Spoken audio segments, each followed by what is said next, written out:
Social മീഡിയയിലുള്ള എന്തൊക്കെ അവഹേളനത്തിലാണ് ഇപ്പോഴും കുത്തിക്കൊണ്ടിരിക്കുന്നുണ്ട്. മലയാളികൾക്കൊരു പ്രവണത തോന്നുന്നു അങ്ങനെ ചെയ്യുന്നത്.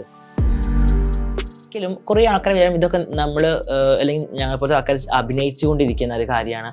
എത്ര കാലം അഭിനയിക്കാൻ പറ്റും? ദുബായിലേക്ക് ചേക്കേറാനുള്ള കാരണം എന്താ?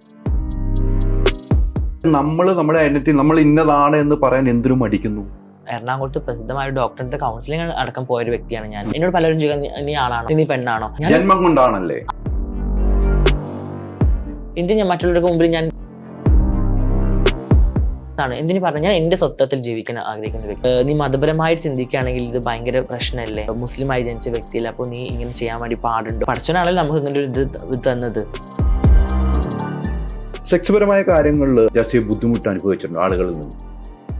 എനിക്ക് മടുപ്പായിരുന്നു സത്യം പറഞ്ഞാൽ. ഞാൻ ആത്മഹത്യ വരെ ചെയ്യാന്നൊക്കെ വിചാരിച്ചിട്ടുണ്ടായിരുന്നു. നിങ്ങൾ ഭയങ്കരമായിട്ട് അകന്നു, ഡി വരെ ഉണ്ടായി. എന്തിനാണ് അതൊക്കെ?